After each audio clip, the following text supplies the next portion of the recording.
This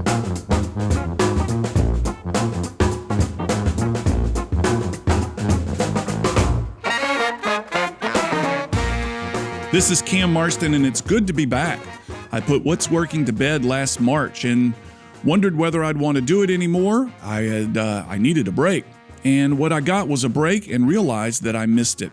What's Working is back, and we're starting off this new episode or this new push of What's Working with mayoral candidate Spiro Chieriogotis. We're going to get very deep into Spiro, his aspirations, his background, what he'd like to see for the city of Mobile. We're going to learn about this man and what his plans are. Spiro, welcome back to What's Working. We're rebirthing this thing. Thank you for your time.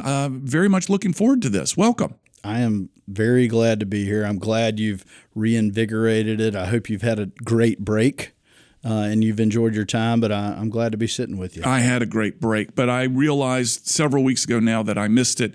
And as your campaign kind of continued to evolve, I thought this is the perfect opportunity to get What's Working back and out there. And I've got a number of great guests in my mind that are lined up, as well as even somebody that's maybe even offered to consult on growing the show. So lots of good things going on out there for the program. However, if this program has ever been successful, it's because it's not about me. It's about my guests, and that's the focus today. This is a broad question, and I suspect anybody that pays attention to the media in the city of Mobile is familiar with you. They know your name at least, but pretend like there's somebody out there that you've never met before and you're introducing yourself for the first time. Tell us about Spiro. Yeah, well, my right now life is that I'm a married man. I'm married to my wife, Lucy Cheriogotis. We have 4 beautiful children together. Our twins, we started off with twins, 10-year-old boys, Nick and Jack. Elle is 8, just wrapped up her first play, Sound of Music. Boys are starting football, and my baby, who we call Skittle, is 5. And for the first time in my entire adult parenthood life, we have one drop-off. They're all at the same school. Oh, wow. All at Mary B. Austin, and I am thrilled. Yeah. Thrilled to have that one drop-off.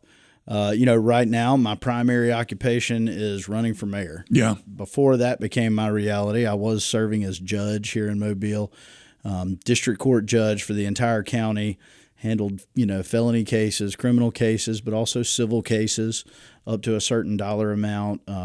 Loved that job, served in that job for 6 years. Prior to that, I was a private attorney. Prior to that, I was a prosecutor. Prior to that, I was at the University of Alabama for both law school and college, and grew up in Dothan, Alabama, come from a small town, still South Alabama, grew up really inside of my family's business. Yeah. And I think I gained so much of who I am from just at first spending time in the family business and knowing the employees and seeing how the sausage was made.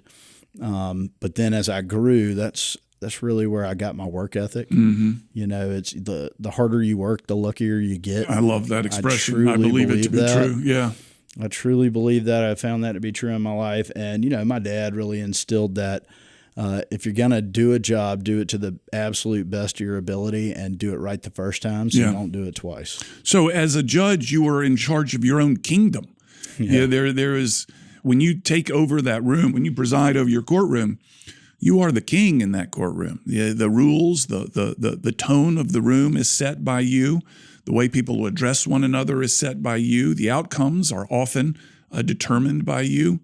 You've gone from being the king in a small kingdom to someone that has to, if you were to win the mayor's role, no longer king. Yeah, you got the title of mayor, but you got to submit ideas to people. You've got to work with a group, the city council. You've got to suddenly be humbled. And it sounds like you were in a family business, followed by a prosecutor, followed by, I can't remember the exact stuff, but you have been king for a long time. That's probably true. Yeah, that's a fun way to think about it. I can't say I've always felt like a king. Sure. But being judge, that's fairly accurate. You have a courtroom that you do have to command. You have to ensure that justice is being, arbitrated fairly. Yeah. And with respect and with love. I try to, make judgments out of love as well. Tough love works. But to go from that environment to the role of mayor, there are people in the community that suggest that, he doesn't represent us. He's, and I'm not going to choose my own language here, he's been king for too long. He doesn't understand what it's like to represent us. And the us could be, let's face it, anybody not old money. Defend that. Yeah. Well, I'll tell you, as a judge, you don't deal with people from old money much at all. As a judge, you deal with people who have everyday struggles and issues. And, whether that's you paid someone to build a fence at your house and they didn't do a good job and you're taking them to court over it. Whether it's, a contractor didn't repair your house in the right way, or a plumber or a mechanic. But then on the criminal side, I'm talking with people from all different backgrounds, truly, from the most impoverished circumstance to the wealthiest people in the world. In our world. Yeah. It teaches you, I certainly learned how to converse with anybody. And I can tell you, I believe in the law. I know that the law does not always get it right. I've seen that. And as a judge, I wanted to ensure that there were no favorites, that there were no breaks given to somebody because they were somebody. I want the law to be fair, true, honest, just for everyone, no matter who they are or where they come from. And being a judge, it gives you a very up-close view of the struggles people face, the difficulties that lead to bad decisions, the difficulties that convince a young man that he needs to enter a life of crime because that's his only option to get out of his current negative, bad circumstances. And so one of the main reasons I want to be the next mayor of this city, as a judge, you can preside over crime. As a mayor, I believe that you can truly build a city to divert people away from the criminal justice system completely. You can present them with opportunity to succeed that doesn't involve breaking the law. I think, and this is my pet peeve, the obsession that candidates have and the public have with focusing on crime as the primary issue of any sort of debate or campaign, or certainly the mayoral campaign, is a poor use of time. And there are people out there who are championing crime as their solution to the city of Mobile, or solving crime as the solution to their city of Mobile. The truth is the city of Mobile, and I've pulled some data in advance, has seen a significant decrease in crime. Here's some data here. 56% decrease in violent crime since 2014. Since 2023, violent crime fell 11%. There are some blips on the radar that are against those things, but largely the trend is to decrease the crime. Yet people say they want to reduce the crime, eliminate the crime, and so often the focus is on harsher penalties and more police. Now, I told you before we turned on the microphones, I had Tony McCarran on the show, and at the time he was in charge of recruiting police officers and fire people, and there was just so few people want that job. I mean, you and I go get 125-year-olds and say, who wants to be a policeman? 2, maybe 3 hands go up. And from what Tony said, most of them can't pass the drug test. And if they pass the drug test, they can't pass the PFT test. So the solution can't be more cops. They're not out there. What is the solution? And I think that's a great question, because you have to ask, is crime the problem or is it a symptom of I the agree. problem? That's it. And to me, in my life experience, not all crime can be traced back to some causation. There are people out there that are just antisocial, right? But that is a tiny fractional minority. People fall into crime for many reasons. I think that it can be addressed by building a healthier city. And healthier how? Physically and mentally, for one, encouraging people to seek and deal with their emotional and mental traumas so that they don't lash out and react poorly at the workplace, on the street, in everyday life. really seeking better mental health in our city is something I'm committed to. It also means more financially healthy. That means more people working good jobs in our city, and that is one area where I see Mobile truly improving. The industry in our city, the blue collar. You don't have to have a college master's degree to get these high paying jobs. You need to be able to work with your hands and show up on time with the right attitude, committed to doing a good job, and you can make an incredible amount of money right here in Mobile. The truth is, a lot of those jobs aren't being worked by Mobilians. Many, if not the majority of those jobs, are being worked by people who don't live in our city. Well, why is that? If you look at a recent chamber study, 31% of the people not working here in Mobile say it's because they lack reliable transportation. Mm-hmm. The number of people I saw in court that were in trouble that lacked reliable transportation, so they weren't able to work, and that led to criminal activity, was much higher than that 31%. I would put it a majority lacked reliable transportation. So if we're spending $15 million a year on our public transportation system, shouldn't we be getting a better product for that? Shouldn't we have a public transportation system that is usable not just for the people that need it the most? We have to take care of those people, but for you and me and every kid at Spring Hill College down the road and every kid at South Alabama and every tourist who choose to come visit Mardi Gras but can't afford, or there's not enough rooms to stay downtown and they want to stay out in West Mobile. Let's get them down to the event. Let's get them down to Mardi Gras on a bus, maybe. I like trolleys. I think trolleys were huge in our city. They were huge in the South. You can still go to New Orleans and see them. I think they have a vibe. Oh, man. I love them. They add character. They add soul to wherever they exist, without a doubt. Yeah, and they're I'm a big fan of the New Orleans streetcars myself. And I haven't ridden one for years, but they do add a soul to the city. I agree with you there.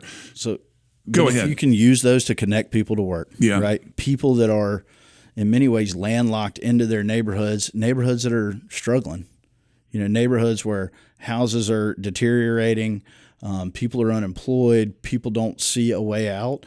Let's connect them. Let's connect those neighborhoods. And I'm talking the Campground, the Bottom, down the Bay, Maysville. Let's connect them to this industry and these jobs and to the workforce development programs that'll allow them to get those jobs. One of the things we've seen in the Stimson administration is a growth of industry in Mobile. He and his team appear to have done a remarkable job bringing jobs to town. And I think specifically now about Airbus. I toured that facility maybe this time last year and was amazed by what I saw. I'm ashamed to say I didn't even know what was going on down there. I heard a lot of chatter, Airbus, and until I saw it, I was overwhelmed. Economic opportunity is a direct corollary to decreased crime rates. And most people are arguing over we need more cops and harsher sentencing. You have to understand that long-term solutions often take a little bit of time for you to start seeing their fruits. And so some of the solutions we talk about and getting people employed and trained and better mental health services, those won't have a tomorrow impact, but they'll have a 10-year impact that's almost unimaginable if we stick with them. And so there does need to be policing. Yeah. Right? We do unquestionably. We talk about these crime numbers. We went from over 13,000 Part 1 crimes in 2014. Those are the bad crimes. Those are the high-level felonies, down to 5,700 in 2024. That's a massive drop. But people continuously feel the pressure of crime. I think the news and the media might have a role in that, but the truth is one 5-year-old getting winged by a bullet and playing in front of their home is one too many. Oh, undoubtedly. And I think it is not arguable that not just Mobile, but the country has an issue with youth gun violence. And the randomness of it is what leaves people feeling anxious and unsafe. And so that's an area, gun violence specifically, that I want to hone in on. And I want to do that with some direct intervention. I think we'll have, some officers and teams that are directly focused specifically on gang-affiliated young people. I'd love to to offer them a way out of that lifestyle. I'd love to offer them a way into workforce development training and potentially a new living situation, because if we can remove one shooter from the street, imagine the impact that could have. Imagine the lives that can save. But in the end, many people won't take that offer, and so we do need to be very focused and targeted with our policing to put those people that are committed to hurting other people in jail. Most of the crimes in this nation, according to the FBI data that I pulled in advance of our conversation, most of the violent crimes in the nation are committed by 20% are committed by people between the ages of 21 and 24. The second highest category, at about 18% of violent crimes, are committed by people between the ages of 18 and 20. And the third highest category is between the ages of 25 and 29. So between the ages of 18 and 29 those 10, 11 years are the vast majority of violent crimes out there. These are the ones that, I don't live in the head of a criminal, but it is fairly seldom does someone calculate to commit a violent crime. It's a crime of opportunity, of passion, of impulse. How do we deal with that? And I want to move on from the crime conversation. I feel like we're beating the dead horse on this thing, and I was hesitant to join in on it, but I'm tired of this conversation of people thinking crime is the issue. It's getting better. Please continue. It is improving, but you are talking about crimes of impulse. In my time as a judge and prosecutor, I would see so often, the after effects of a split-second decision that forever altered the course of multiple people's lives. Yeah. Not just the victim, but also the defendant, their families, anybody connected to them. And we're talking about young people who, that center of the brain that deals with reason and consequence and risk and danger is not fully formed. So how do we create that impulse control? That's right. You have to teach it. And the truth is, there's no level of curriculum in our school system that truly focuses in on that. Every child needs to better understand emotional regulation, decision-making, conflict resolution, how to cooperate and grow together within a group. These are life skills that absolutely every person can benefit from. Where do we learn it? Yeah. If we're not learning it at home, we're not learning it. And so I really want to, whether it is through after-school programming, whether it is through summer programming, whether it is by reinvigorating preschool, especially preschool that is free to anybody of financial need. We got a lot of kids that they're not receiving any preschool education. Some kids aren't even starting school until first grade. And that is a time where some of those lessons are taught at that young age. I think it needs to be taught throughout our school system, throughout a child's life, because those conflicts change. What was wrestling over a toy turns into wrestling over a girl, right? Or some other opportunity, or football. And as you get to be teenagers, those hormones amp up, and we need to continue to teach this lesson throughout a student's life, we'll say. And I don't see that happening. I don't see the focus on that.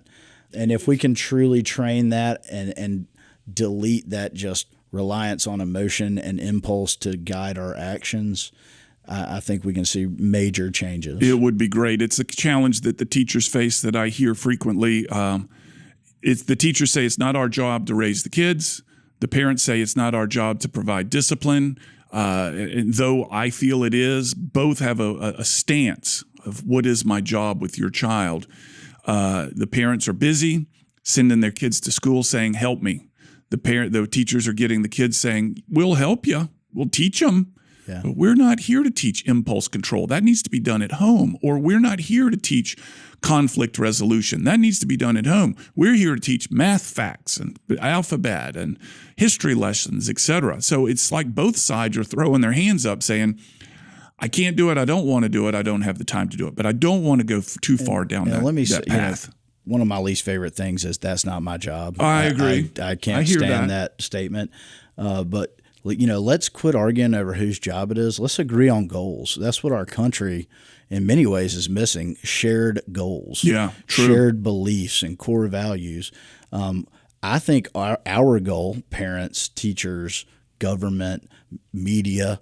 Our goal should be to create good, healthy people, to help people be a healthy, best version of themselves. Yeah.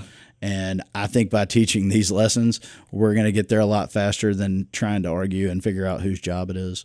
But I'll tell you, there's no job that's not my job as mayor. If it is impacting the citizens of Mobile in a good or bad way, I want to know about it, and I want to build upon it, or I want to fix it. And so to me, this is an area where the city can step in, especially with after-school programming. Yeah. That's an area that's been cut. It had to be. It was a financial necessity back then. I don't think that's the case anymore. We need to reinvest in our kids. You mentioned goals. Imagine you and I are sitting together in this very room in front of these very same microphones in 5 years, and you have been elected mayor, and you have targeted goals that you've set. What are your goals for your time in office, assuming you win the election? Mm-hmm. And in 5 years, how will that change the way our city looks and functions? There'll be broad goals, but one is I do want to increase tourism. I think Mobile is a beautiful city that anyone who actually comes and visits our historic downtown, or some of our, hopefully soon, one of our incredible events at the new Civic Center Arena. Mobile is beautiful, full of history. Tourism dollars are the best dollars for a city. If I'm treating this like a business, that will allow me to reinvest in other areas. I want people to not be able to visit our city without thinking of our trolleys. Mm-hmm. How easy it is to get around Mobile, how fun it is, how you can just stay anywhere and hop on a trolley and get to wherever you're going. You don't have to know how to get somewhere. You just know you got to hop on the trolley. Yeah. I really want to see our riverfront activated fully for the first time ever. Right now, to me, Water Street might as well be a barbed wire fence, because almost no one crosses it. Until we will never fully activate our waterfront until we find a solution there. There are plans out there that would really create a walkability factor for Water Street. You'd have to reduce Water Street from 4 lanes to 2 lanes. So currently it's really 6 lanes, right, with a bike lane. Uh-huh. You got people flying off that interstate exit. As soon as we get that bridge open, that's going to be deleted. The current plans by AlDOT would be to delete that off ramp completely. That will change Water Street. Yeah. There's another plan which, what I love about it is it would be 2 lanes on either side, so 4 lanes total. But right at the foot of Dolphin Street, they would converge into 2 lanes, mm-hmm. so that you would only have, northbound traffic going at one time, then southbound traffic would alternate, and it would keep lights well off of that intersection, and so that a traveler, somebody on foot, a pedestrian, would only have to walk across 20 feet or so of roadway with traffic well off of the intersection. So what would they be crossing the roadway to get to? Right now, it's all commercial stuff. It's a great question. Right now, the majority of it is industry. Yeah. And we don't want to hurt the port. The port drives the state, not it's just It's a giant Mobile. Alabama ATM. Huge, massive, and I want to grow it. That's why we're doing the deepening and widening. I want to make sure that they have the infrastructure as far as warehousing to really, logistically support what the port is doing. That's part of our growth pattern over the next 10 to 20 years. But if Mobile is going to grow and be that place that not only do people love to visit, but they love to live in, activating that waterfront is totally necessary. There's a great plan for a hotel that'll be attached to the convention center. Yeah, I've seen that. Philip Burden. Philip's been on the show. Real visionary, and that'll have some mixed use to it. I want to see more restaurants on the river. Yeah.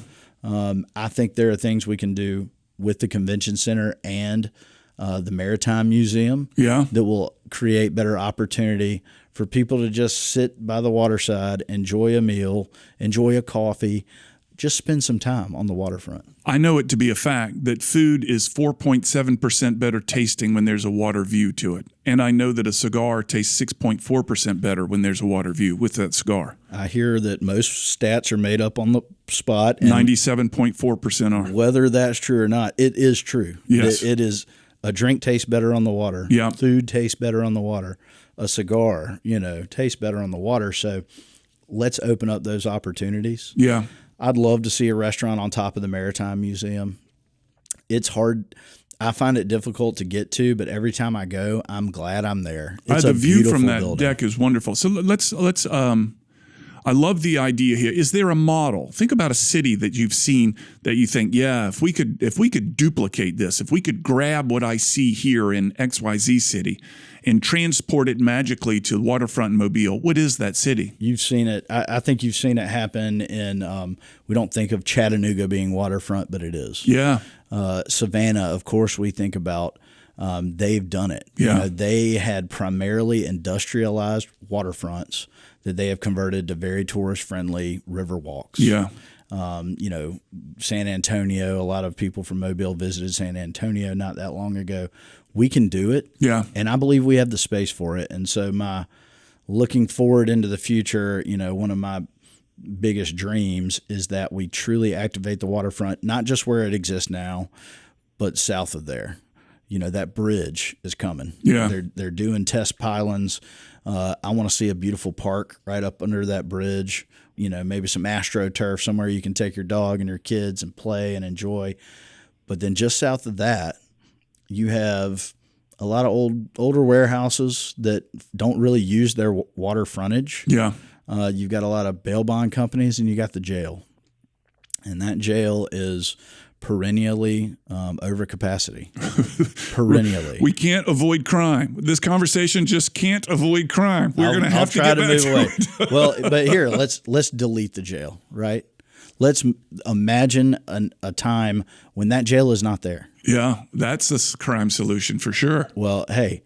Don't need it. If you were driving down I-10 from Houston, Texas, yeah, and you're headed to the beaches, and you're starting to see Mobile skyline, and you see the new arena and the water, and you're like, hey, why don't we pull over here and grab lunch?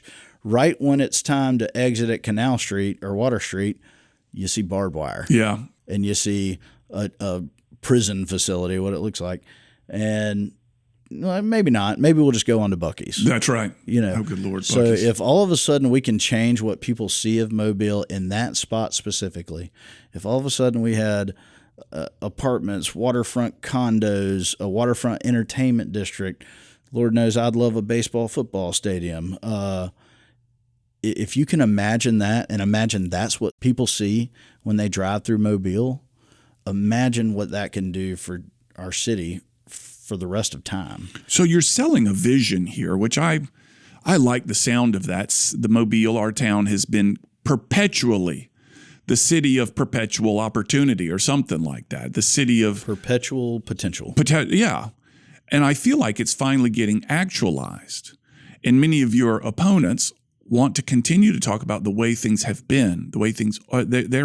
I don't hear them talking about the future except how, here we go again, they're going to change crime. But we know that that's not reasonable and that their opportunity creates solution to crime. So which leads me to my next question. You've been accused of being Stimson 2.0. There's part of that ain't so bad. I mean, the industry and the jobs that have been brought in are a wonderful attribute to his tenure in our city. So there's part of that that's not so bad. But react to that. If I were my own man, I would kind of bristle at that. I'm not that. I've taken the best that he's given us, and I'm adding my fingerprint. What is that?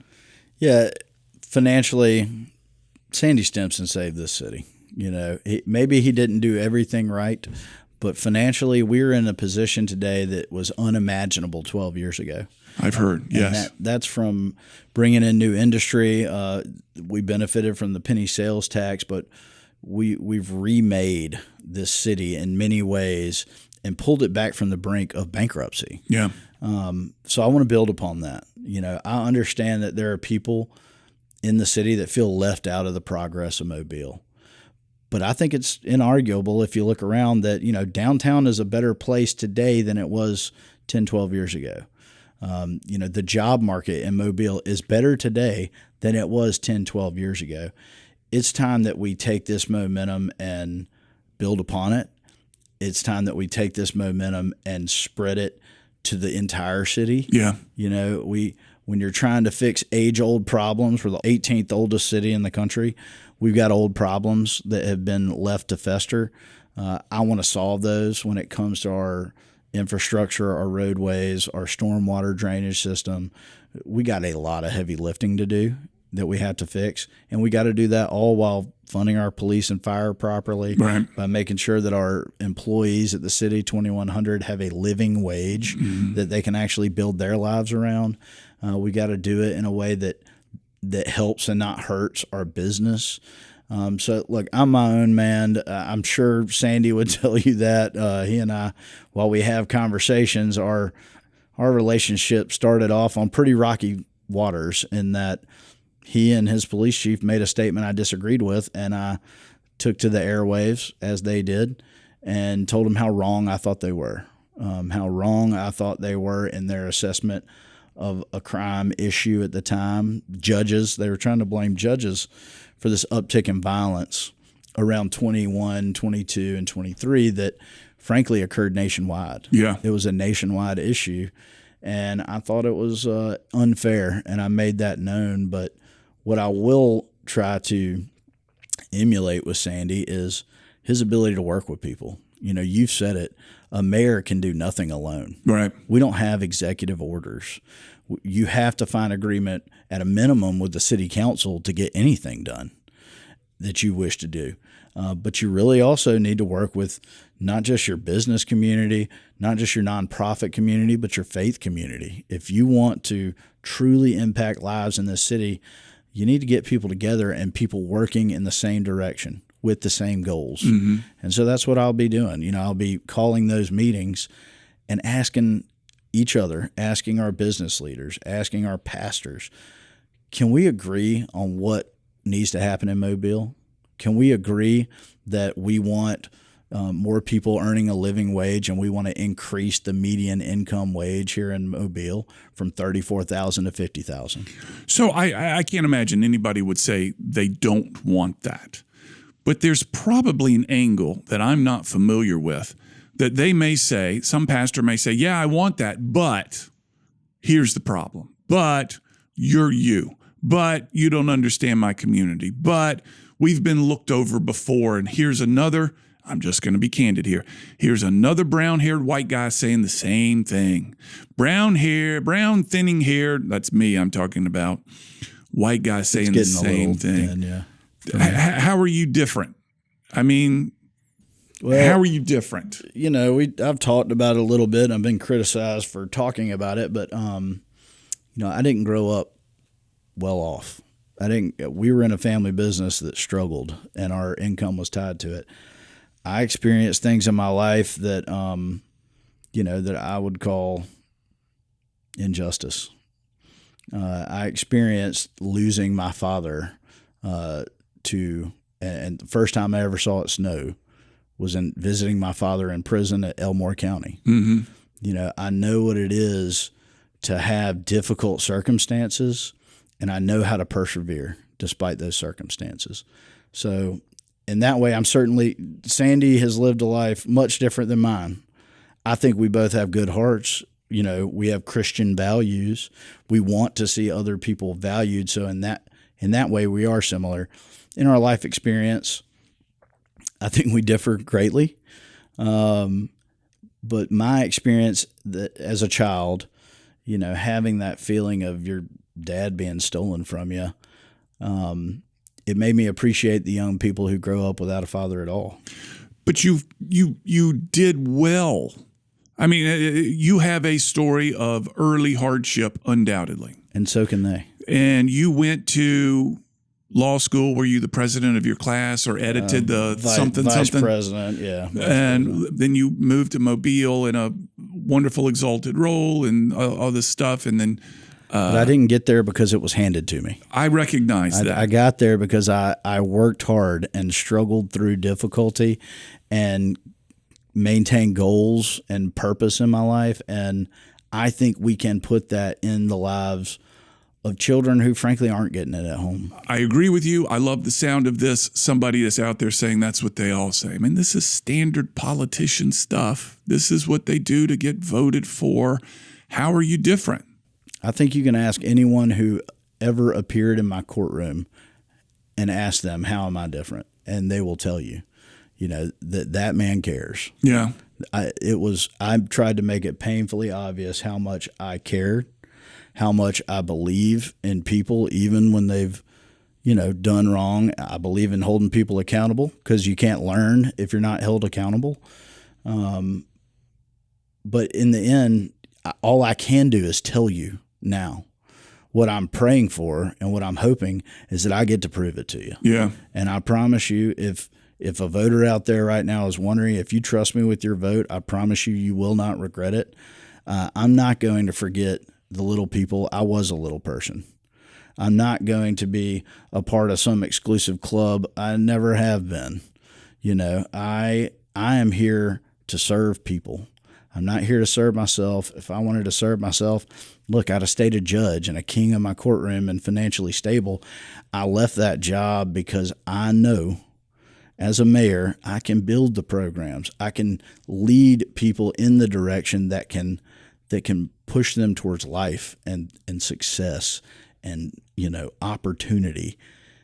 That's not something you can do as a judge. I can do it on an individual basis, with people that are already in a bad situation where the bad things already happened. But as mayor, my goal is to avoid those bad situations, those bad decisions. Let's find ways to get people focused on their own success. And I think oftentimes that means that you have to also focus on helping others. That's how I've found success in my life, is by not being selfish. Being somebody that is easy to work with. I'm not driven by my own personal desires. I'm driven by the common good, because if everyone around you is doing well, then you're probably going to be doing well as, also. Mm-hmm. That's where I find joy. I'm that dad that it's hard to get me a present. I don't enjoy getting the presents half as much as I enjoy buying the presents, right, and seeing the joy on the faces of the people that receive them. So let's talk. Let's get into why anybody in the world would want this job. You've talked a little bit about it. You've said some altruistic things about the city and the Mobile and its future.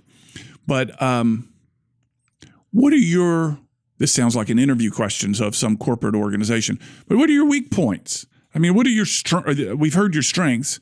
What are your weaknesses? If you were to list your weaknesses, where are they? And you can't say, well, I'm just too honest, which is a bullcrap answer that you hear in a lot of these things. No, I think I've had some management experience. I own a barbecue restaurant. I had some light management experience at the DA's office, but I've never managed an organization as large as the city of Mobile. None of my other opponents have either, but I haven't. And that's going to be a learning curve. In the end, you have to know how to delegate. A mayor's only one person. You have to learn how to delegate and empower others, hopefully with the same mission to improve lives of the citizens. And, that's going to be difficult. I'm going to have to rely on a lot of managers and supervisors, and we've got to make sure that we are creating a culture where the goal is the same for everybody, and that is for Mobile to realize its full potential, for that perpetual potential to be realized. And then we're going to have to agree on some, rules and methods of operation that allow us to seek that goal. So a weakness of mine really is that large organization management, which is a huge role for the mayor. What else? Weaknesses. I don't know. You could probably tell me a few, but that, to me, that's the one that stands out. My wife would tell me I talk too much. You never ask other people what your weaknesses are because you learn things about yourself that you perhaps hadn't wanted to know or hadn't wanted to have to deal with. I'll tell you, a good way to do that is to run for office because everyone will point them out for you. So here's when I engage my clients, there's a handful of questions that I always finish my conference calls with, and that is, what is one thing that would surprise people about you? Yeah. And again, you can't say, I'm just too honest or I love too much. There's some stuff like that. I really like backgammon. I really love the simple things in life. As much as I'm thrust into the public sphere with this role, it's a calling for me. That's why I want to do this. It's a calling to help others. But I really like to be by myself. I really like to hike through the woods and spend time in a deer stand or on a fishing boat, in solitude. I didn't pick the best career path to seek solitude, but I think it's very valuable. I think it's underutilized in our world and society, especially with our constant connectivity with phones. There's not one faith that I'm aware of that doesn't advocate ample amounts of solitude. I mean, it's consistent across world religions is the significance and the power of solitude. And that's another hobby of mine is what are consistencies across major faiths across the world. And solitude and meditation, all of which can be very closely tied to one another, is key amongst all of them. Please continue. What else surprised? I found great value in those practices. Yeah. And I hope to have a life where I can devote a little more time to that in the future. But, that's not what I've been called to right now. Yeah. And I like to listen to calling. On that same vein, I think it's hard to determine what you should be doing. If you're calling on a higher power to guide you, you need a little solitude and meditation and prayer in your life to hear that. And I'm thankful that the Lord knows I'm hard-headed and he makes points clear to me. Well, I don't think this would be a 2025 podcast if the word mindfulness didn't get added to it. Every podcast I listen to advocates mindfulness. Every book that I read advocates dragons. So mindfulness and dragons. There we go. Well, the podcast ratings will spike because of those two mentions suddenly. Good. So surprise people. What would surprise people? Your desire for solitude, your calling there. What else? I don't know that it would surprise anybody, but I'm not perfect. I know I'm not. The last perfect man that I'm aware of, it didn't end too well from a personal standpoint for him. Maybe it saved the rest of the world, but at least I believe that. Mm-hmm. Yeah, I'm not going to be perfect. I'm going to make mistakes, but what I hope people know about me is that my overarching goal at all times will not be to protect myself or what I'm going to get out of anything. I'm here to help people. I am here to serve people because I've seen in my life and others what just a little bit of positive input can do to redirect lives. The tiniest amount of a positive word, a positive suggestion, a hand up can absolutely alter the course of lives in a positive way. And if I can do that on a grander scale, I will be able to die happy. Yeah. I will be able to leave this earth knowing that I've done what I was called to do. And so I pray I get the chance. What happens? You don't have a pivot. You're all in. I am. You hung up your cloak, for lack of a better term. You left the judgeship. I did. Is that a smart decision? Personally and financially, absolutely not. It was probably the craziest decision I ever made. But, I don't know that we're called to live a safe, comfortable life. I don't find that in the Bible. I think we are called to step out and be courageous and speak the truth and seek justice. And for me, in some ways, I felt like that job had run its course. I understood it, and I saw the areas as a judge where there wasn't much I could do. I could preside. I want to prevent crime rather than just preside over it. And no, financially, personally, it was a terrible decision. Giving away the best retirement in the state was a terrible decision. But that's not where I get my joy from. That's not where I feel like my purpose is fulfilled. So if you're asking, do I have a backup plan? I don't, and I'm confident that the Lord will lead me exactly where I need to be. I'm confident that this is right where I need to be right now. And this is what I need to be working towards. And I'm praying that, that ends up with me being the next mayor of this city. Yeah. That is my prayer. But primarily that the Lord's will is done in my life and in the lives of others, certainly in the future of this city. I think good things are happening in Mobile. When I talk to our faith community, when I talk to our business community, when I talk to out-of-town developers, I think they see how Mobile is positioned for the future, and they expect big things. I expect big things. I expect to help those big things happen.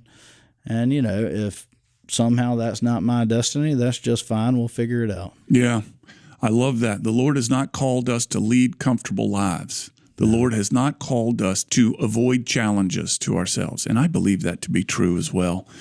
And I'm grateful that there are people like you willing to do that, who are looking to the future, not to the past, who are creating opportunities, not trying to limit or restrict other people's opportunities for everybody. And that's the sense that I get. And I'm grateful. I'm an advocate of yours, a fan.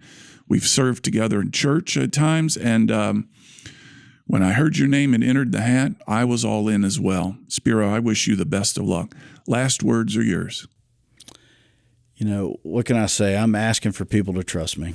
I am asking for your trust. When you give someone your vote, I think that's sacred in this country, and that's what I'm asking for. I'm asking you to believe that I will do the things I say I will do, because that's a principle I live my life upon. I'm not going to make you a promise that I don't intend to keep. And so I promise you, people of Mobile, that if you trust me with your vote to be your next mayor, you won't regret it. You will see that we can spread the prosperity of Mobile to everyone. We can continue this incredible trajectory that our city is on.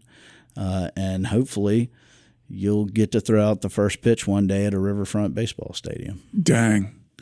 Where the peanuts taste 4.3% better. Oh, without a doubt. Hot dogs, infinitely. Yeah. It's not hard to increase the taste of a hot dog with a water view. Spiro Chieriogotis, folks. Thank you, Spiro. Thank you, Cam. We're going to finish up this show and tell you a little bit about the rebirth of what's working. It was time to get back and do this. I felt that the conversations that I were having were helpful to people, to let them know what's going on in our world, in our community, etc. So I will continue to do that, finding good people, telling their stories, letting the world know what they're up to. I think our focus is likely going to be regional and local on the new What's Working, the rebirthed What's Working, unless I find something that just is a national conversation that I'm just eager to have. So keep us in mind. What's Working is back. We'll come back to you with a plan and a plan for growth and all that kind of stuff. There's so many podcasts out there today. Let's hope this one can scratch your itch in some way. Final words about Spiro. My impression of the candidates out there is that many of them are in the campaign for a grudge match. They're out to get even. They're out to set things straight based on things that have happened to them. They're claiming that our community has not been well represented, and it's their turn. They want their pound of flesh. They want to get things back. They've been mistreated. Spiro is the only one that speaks of the future and opportunity, from what I can tell. He's the only one that has, to me, a compelling vision of what things can be. And it's always much more exciting to talk about the future and how to create it and how to grow it. But it's awfully hard to turn away from people with chips on their shoulder that want to talk about getting even. Folks, let's look to the future, not to the past. Let's create opportunity, not settle scores. And that's what Spiro represents to me. I am obviously not unbiased here. This is my podcast, and I can choose to do what I want with it. And I want to tell you, I see opportunity in Spiro. We'll have another What's Working here before too long. Got great ideas. We'll talk to you soon.